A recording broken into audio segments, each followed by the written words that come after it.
Tout a commencé par une découverte macabre sur l'eau. Une partie du corps humain flottait dans un lac, marqué par des tatouages distinctifs. Puis cette affaire a pris une tournure encore plus macabre. Et maintenant, deux membres de la famille d'une victime sont en garde à vue. Beaucoup de questions subsistent sur ce qui se serait passé à l'intérieur d'une maison, à plusieurs heures de route de l'endroit où un bras flottant a été découvert. Nous suivons l'affaire présentée par Law and Crime. Je suis Chris Stewart.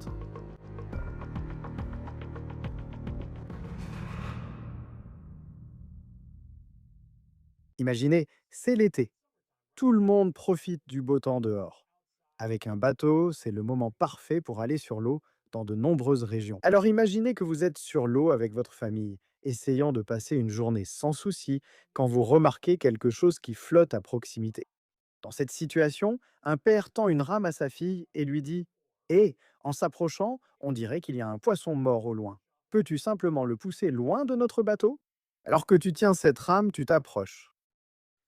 Et tu te rends compte que ce qui flotte juste devant toi n'est pas un poisson mort. Et la réalité est bien plus effrayante que ça. C'est une histoire qu'une femme affirme lui être arrivée alors qu'elle était sortie avec sa famille sur leur bateau le 28 juin. Et voici une photo, selon la police de l'État de l'Illinois, de ce que cette femme a vu. Un tatouage d'un casque des Green Bay Packers avec un crâne. Et lorsqu'elle a vu cela, selon ses dires, elle a su que ce qu'elle regardait n'était pas un poisson mort. Et ce qu'elle regardait appartenait autrefois à un être humain. Nous venons d'apprendre de nouvelles informations choquantes dans cette affaire sur ce qui serait arrivé à la victime, mais aussi sur quoi d'autre. Deux personnes sont accusées dans cette affaire et leurs déclarations aux enquêteurs seraient particulièrement troublantes. Nous y reviendrons dans un instant. Mais avant cela, revenons sur les débuts de cette affaire. C'est ici que la découverte a été faite, le 28 juin au lac Mattoon. C'est dans le centre de l'Illinois. On parle d'environ 3 heures de route au sud de Chicago. Et ce qu'elle regardait dans l'eau précisément, selon la police, c'était un bras humain. Et une fois arrivée sur la rive, elle a appelé les secours et la recherche de réponse a commencé. La police de l'Illinois dit qu'elle essayait de déterminer ce qu'il pouvait y avoir d'autre dans l'eau, d'où venait le bras et à qui il appartenait. La police a mis quelques jours à le découvrir. Alors ils ont diffusé une photo des tatouages au public dans l'espoir, parce qu'ils sont assez uniques, que quelqu'un saurait à qui ils appartenaient. Et quelques jours plus tard, ils ont identifié la victime comme étant un homme de 38 ans nommé Dale Wayne Turner. Et il vit à plusieurs heures de ce lac, à Plainfield, dans l'Illinois. Voici une photo de Dale Wayne que nous avons trouvée en ligne, sur sa photo de profil Facebook avec sa femme, Robin. Maintenant, ce que nous savons sur Turner, c'est que non seulement il était marié à Robin, mais il était aussi un grand fan des Chicago Bears. Sa famille a écrit sur une page GoFundMe, lancée pour récolter des fonds pour ses funérailles, que, je cite, son humour et sa gentillesse faisaient de lui un ami cher à beaucoup de gens. Et il faisait toujours tout son possible pour aider les autres. La police dit que ces tatouages, ils sont évidemment assez uniques. Ils ont aidé à identifier Turner et ont permis à la police de commencer rapidement une enquête pour essayer de comprendre ce qui s'est passé et comment son bras s'est retrouvé dans le lac Mattoon. Turner habitait cette maison à Plainfield, Illinois, près de Joliet. Et il y avait des images en ligne de la police enquêtant ici peu de temps après l'annonce selon laquelle le bras de Dale Wayne Turner avait été retrouvé dans l'eau du lac Mattoon. Le bras de Dale Wayne a été retrouvé le 28 juin. Cette date est vraiment importante. C'était un dimanche. La police a annoncé qu'il était la victime dans cette affaire le mercredi suivant, quelques jours plus tard, le 1er juillet. Mais c'est vraiment intéressant. Regardez sa page Facebook. Il semble qu'il ait mis à jour sa photo de profil le 30 juin, 2 jours après que son bras a été retrouvé dans le lac. Maintenant, il n'est pas clair qui aurait pu avoir accès à sa page Facebook et mettre à jour sa photo de profil 2 fois après la date à laquelle la police dit que le bras de Dale Wayne a été retrouvé dans le lac Mattoon. Une recherche sur l'adresse où la police enquêtait, là où ils disent donc que Dale Wayne Turner vivait, a montré que sa femme Robin était également résidente de cette maison. Voici une photo de Robin et Dale Wayne ensemble. On dirait qu'ils sont en voyage à San Francisco, en visite à Alcatraz en 2023. Maintenant, Robin est un peu plus âgée que Turner. Elle a 62 ans. En 2022, Turner a publié, je cite, «Joyeux 12e anniversaire à l'amour de ma vie, Robin Monroe Turner. Je t'aime tellement, ma chérie. Espérons qu'il y en aura beaucoup d'autres à venir.» Maintenant, il n'est pas clair si les Turner étaient encore mariés au moment du décès de Dale Wayne. Mais je veux vous montrer ceci. Voici la photo d'identité judiciaire de Robin Turner. La police l'a placé en garde à vue en lien avec ce qui est arrivé à Dale Wayne Turner, et il reste encore beaucoup de questions à ce sujet pour le moment. Et elle n'est pas la seule personne visée par des poursuites dans cette affaire. Voici une photo d'identité judiciaire de l'autre personne qui a été arrêtée en lien avec le bras de Dale Wayne Turner, retrouvé dans le lac Mattoon. Il s'agit de James Adams. Il a 26 ans et il serait aussi apparenté à Dale Wayne Turner. En 2022, Dale Wayne a écrit sur Facebook, je cite, Joyeux 22e anniversaire à mon petit frère, James Adams. Nous t'aimons et nous sommes tellement fiers de tout le chemin que tu as parcouru, de ton passage de garçon à homme. Maman serait tellement fière de toi. Je sais qu'elle te regarde et te sourit du paradis. Joyeux anniversaire, petit frère. À présent, Robin Turner et James Adams sont accusés d'avoir dissimulé un homicide et démembré un corps humain. La grande question, cependant, à ce stade, est de savoir ce qui est arrivé à Turner et comment son bras s'est retrouvé dans un lac à environ 3 heures au sud de l'endroit où vivait Dale Wayne Turner. Dimanche soir, le coroner du comté de Will, dans l'Illinois, a annoncé qu'il pense que Turner semble avoir été victime d'un homicide. Il précise également qu'il a été déclaré mort à 21h17, mercredi à son domicile à Plainfield, dans l'Illinois. Et ils ajoutent également que, je cite, ses membres, au pluriel, ont été retrouvés dans le lac Mattoon, ce qui signifie que plusieurs parties du corps ont été récupérées dans ce lac. Pour ce qui est de la cause officielle du décès de Turner, elle n'a pas encore été déterminée. La date du décès de Turner, le 1er juillet, survient après la découverte de son bras, le 28. Cela coïncide avec l'arrivée de la police à son domicile de Plainfield pour exécuter un mandat de perquisition et réorienter leur enquête vers cette affaire. On ne sait pas exactement quand la police pense que Dale Wayne Turner aurait été tué. À l'heure où cet enregistrement est réalisé, aucune accusation de meurtre n'a été déposée dans cette affaire. Passons donc à ces nouvelles informations que les documents judiciaires révéleraient dans cette affaire. Et c'est très important. Selon le Herald News, à l'intérieur d'un congélateur dans cette maison de Plainfield, dans l'Illinois, la police affirme avoir trouvé la tête, le cou et le torse de Turner. Ce congélateur aurait été scellé avec du ruban adhésif recouvert d'une couverture et surmonté de parpaings contenant ces parties du corps supposément démembrées. D'après le journal, la police a trouvé sous le congélateur une lame de scie apparemment tachée de sang. Maintenant, la police affirme qu'Adams, c'est-à-dire le demi-frère de Dale Wayne Turner, aurait avoué à des personnes avoir tué Turner en le poignardant à mort. Maintenant, Robin Turner, c'est la femme de Turner. Elle aurait aidé à tenter de dissimuler le crime, selon la police. La police affirme que le congélateur, qui contenait les parties du corps démembrées, recouvertes de rubans adhésifs et de couvertures, aurait été acheté spécifiquement pour dissimuler ce crime. Maintenant, Adams aurait déclaré aux enquêteurs qu'il ne parlerait pas. Mais ensuite, les procureurs affirment que, de son propre chef, après qu'on lui ait lu ses droits à Miranda, il a déclaré, je cite, la seule chose que je dirais, c'est que je l'ai fait en légitime défense. Je vais vous dire ça, fin de citation. Maintenant, Robin Turner aurait déclaré que Dale Wayne et Adams ont fini par se battre et qu'Adams a poignardé son frère à plusieurs reprises. Elle aurait ensuite pointé du doigt Adams, disant que c'est lui qui lui a demandé de l'aider à essayer de dissimuler ce crime. Nous retrouvons maintenant depuis l'Illinois Wills Villar pour parler de cette affaire, commandant de police à la retraite du département de police de Chicago, également l'un des animateurs de Big City Crime Inside the Red Tape, que vous pouvez retrouver ici sur YouTube. Wills Villar, c'est un plaisir de vous recevoir sur Law and Crime.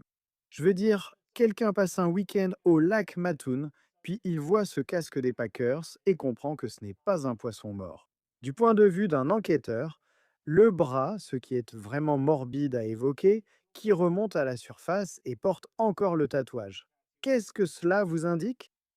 Eh bien, ça m'indique plusieurs choses. Premièrement, vous savez, quelqu'un l'a mis là. C'est une chose. Il a fallu que son bras soit séparé, vous savez, par hasard. Mais on se demande, est-ce un accident de bateau ou quelque chose comme ça? Et le fait que vous pouviez encore voir ce tatouage très clairement. D'après ce que j'ai vu sur les photos, la peau semblait en bon état, signe que ce n'était pas là depuis longtemps. Oui, et je pense aussi, comme le coroner l'a dit, que des membres au pluriel ont été retrouvés. Et je sais qu'ils étaient au lac, la police d'État, je crois que c'était le bureau du shérif du comté de Cumberland, ils ont fouillé ce lac pendant un certain temps. Et ils ont pu trouver, selon le médecin légiste, des membres, au pluriel. Et ils ont dit qu'une autopsie avait été réalisée. Encore une question morbide. Par exemple, quelle partie d'un corps faut-il réellement pour pratiquer une autopsie? Eh bien, ce dont vous avez besoin, c'est que lorsque vous effectuez une autopsie, vous essayez de comprendre ce qui s'est passé. Vous essayez de déterminer la cause et les circonstances du décès. Donc, vous savez, quelques bras, des membres, des jambes, des pieds. Cela ne raconte peut-être pas toute l'histoire. Selon mon expérience, la tête et le torse résument tout. Maintenant, si vous avez retrouvé une tête ou encore une fois, sans vouloir être morbide, un torse et que vous voyez une blessure par balle évidente, une blessure par arme blanche évidente, vous pouvez alors déterminer la cause et les circonstances du décès. Sinon, c'est difficile de dire ce qui a tué cette personne. Ouais.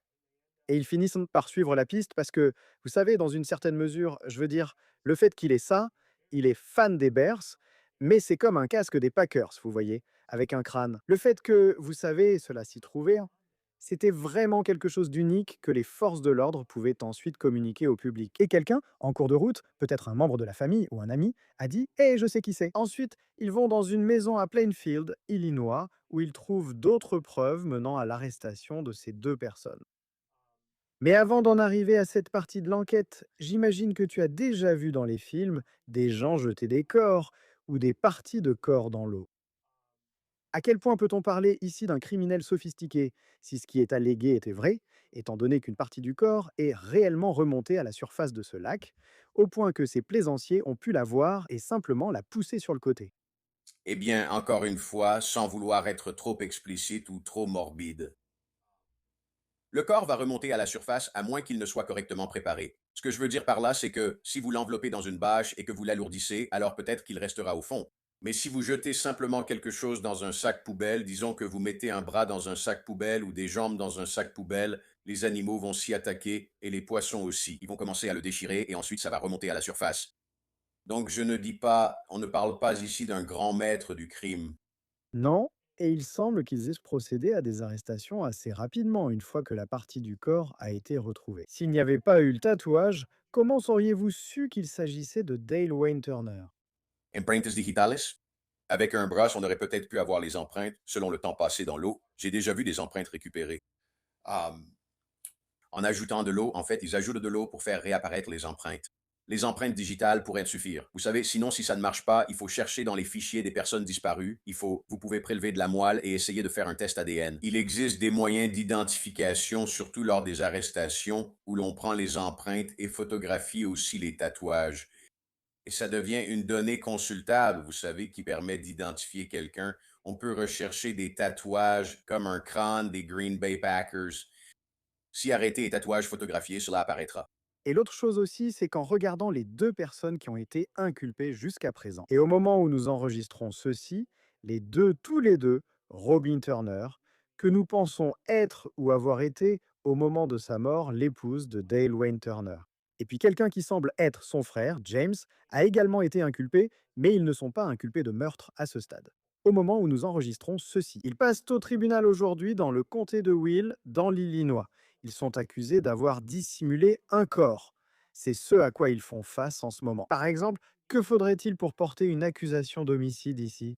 L'accusation intéressante porte sur la dissimulation d'une mort homicide. Oui, c'était précisément cela. La dissimulation d'une mort homicide laisse penser à un meurtre.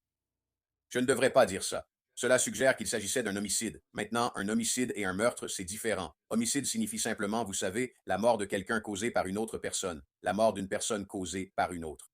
Le meurtre est généralement une accusation.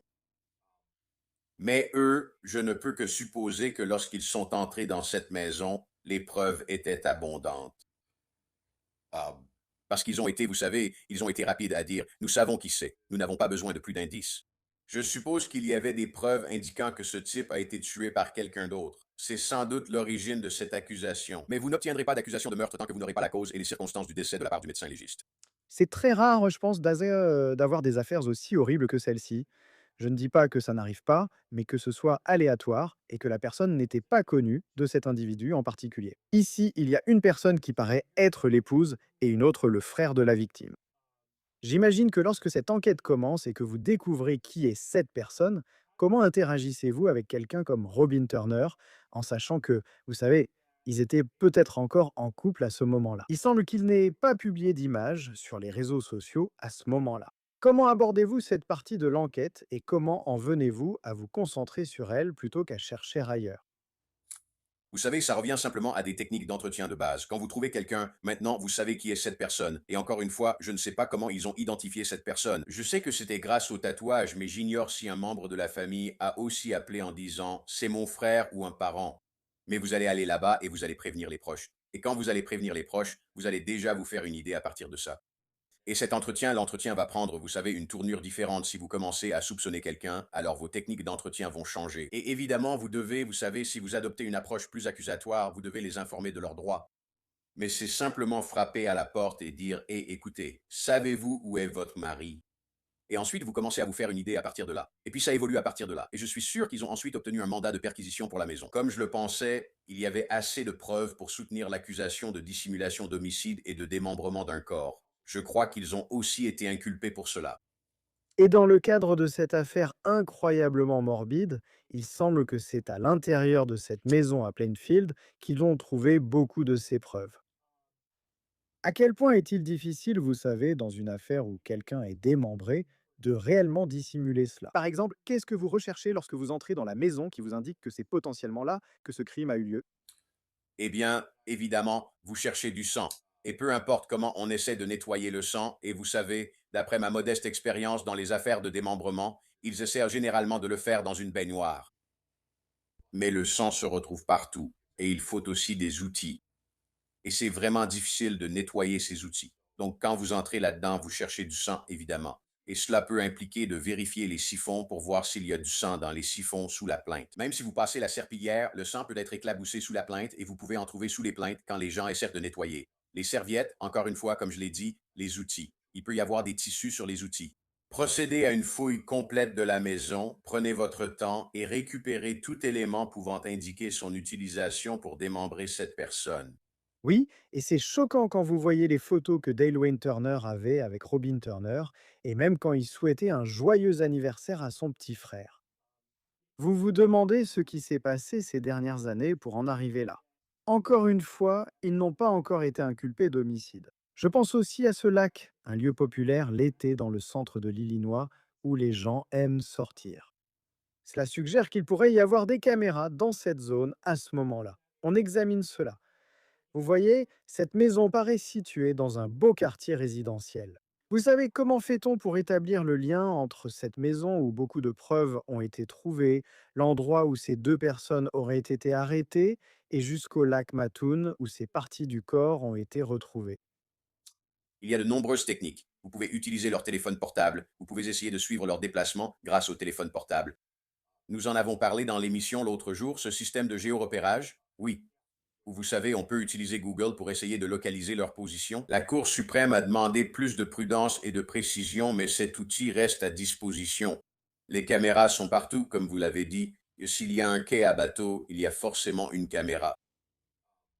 Donc des choses comme ça. Et encore une fois, vous ne savez pas ce que ces personnes ont dit. Ils ont peut-être aussi fait des déclarations en s'accusant mutuellement, ou vous savez, l'un ou l'autre, ou les deux. Vous travaillez avec tout ça, mais pour suivre leur déplacement, vos deux principaux outils sont téléphone et caméra. À quelle fréquence une personne accusée de dissimulation ou démembrement de corps n'est-elle pas poursuivie pour homicide? Quel est le processus? Nous devons attendre le médecin légiste. Et encore une fois, il faut avoir une cause et des circonstances du décès, où il faut pouvoir argumenter que si vous ne pouvez pas trouver de cause et de manière de décès, cela ne peut être qu'un meurtre. Vous savez, mais on ne sait pas, vous savez, on ne sait pas. Ils pourraient dire que c'est de la toxicologie médico-légale, donc peut-être que c'est une overdose et qu'ils ont paniqué et décidé qu'ils devaient se débarrasser du corps parce que c'était une overdose. J'ai vu ça à plus d'une occasion, mais vous avez besoin de la cause et des circonstances du décès établies par le médecin légiste ou d'un dossier circonstanciel vraiment solide, je veux dire excellent, pour obtenir une accusation de meurtre sans cause ni manière. Ce sera presque impossible. Mais même pour la dissimulation, quelle peine de prison possible? Ce sont les accusations qu'ils affrontent et je sais qu'ils passent au tribunal. Pendant qu'on enregistre en ce moment et qu'on attend que des informations sortent de là. Mais à quel point risque-t-il une peine de prison sérieuse en ce moment si ce sont les seules accusations auxquelles ils font face? Eh bien, ce n'est pas une classe X. Vous savez, la dissimulation d'un homicide, c'est un crime, mais vous savez, c'est un crime. C'est probablement susceptible d'être assorti d'une probation. Même dans une situation de démembrement?